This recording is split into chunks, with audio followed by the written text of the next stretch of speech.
The most significant vulnerability that Kaiser has lies in that fragile ego of his. Even though we have seen Kaiser's flashback with his ambitions and everything, it's certainly not enough to bring me to change my opinion as just a few moments later, he chokes himself to death. Let's begin by examining the volume cover that's associated with Kaiser. Volume covers often serve as powerful symbols that reflect the characters within a story and their levels of ego. For example, on the Volume 20 cover, Ness has blue roses on his chain and in his cover a swell. This symbolizes that he is pretty much fully committed to Kaiser, as we've seen in the flashback as well. Now, Kaiser's volume cover contains a glass chain. Now, what does this implicate, you might ask? Kaiser's vulnerability is symbolized here because of how fragile his chain is. It's constructed from glass, which is easily destructible. Additionally, his demeanor when reviewing game footage of Isagi with Ness further suggests a fear of failure. And from the most recent chapter, we can literally see that the man is not having any of it. Like, imagine choking herself to death just because of a player that's just simply outperforming you. While the story hasn't explicitly revealed just how mentally fragile he actually is, there are some instances that hint in particular to his fear of failure. One notable instance of this occurred during the Manshine match when he interacted with Chris Prince, as he told Kaiser that he's heard some rumors. He asks Kaiser to show him what he's made off in a kind off-provoking way, but Kaiser reckons he's smarter than that, as passing to Ness would be the most rational option indeed. But Chris mocks him in an attempt to make him triggered enough to charge up to him. He tells Kaiser that he's disappointed in him as well, mind you,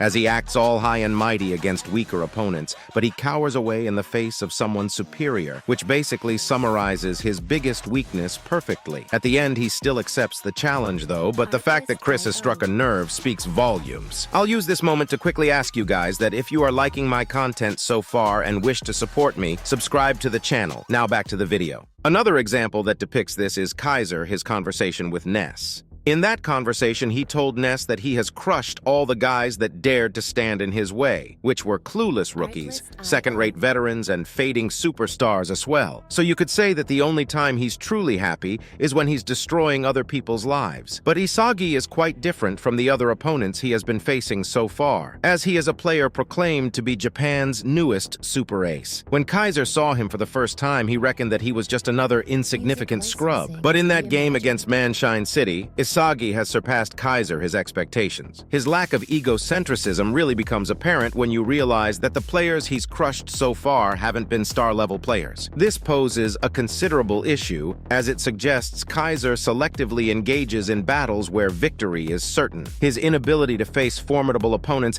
hampers his growth and improvement. It becomes evident that Kaiser's tendency to underestimate challenges is highlighted in his initial perception of Isagi as just another insignificant scrub whom he could effortlessly defeat. However, he is gradually discovering that he messed with the wrong person, which is Isagi. In contrast to Kaiser's selective strategy, Isagi adopts a proactive approach by consistently pursuing challenges against the best players to further develop himself as a player. As early as Chapter 2, Isagi demonstrates his understanding that change only occurs when the status quo is challenged. He recognizes the necessity of facing top-tier players to propel his own growth, which is completely opposite to the way Kaiser operates. This principle is evident in Isagi's decision not to eliminate Igaguri, but instead making a conscious decision to face and eliminate Kira, showcasing his commitment to challenging the best in order to elevate his own abilities. I believe that if Kaiser were in a situation similar to Isagi's in Chapter 2, he might have chosen the safer option by eliminating Igaguri rather than taking on a superior player. Kaiser seems unwilling to take the substantial risk of challenging someone he recognizes as better than himself. This inability to push his limits and confront formidable opponents highlights Kaiser's most significant flaw as a football player. His unwillingness to fully commit to such challenges hinders his potential for growth and improvement on the field. I don't know what his new weapon is going to be, but it doesn't matter how good it is if he does not change his internal issues, because weapons are mostly external. If you want to get closer to me, consider joining my private Discord community. But if not, watch this video next, egoists. I'm out. Peace.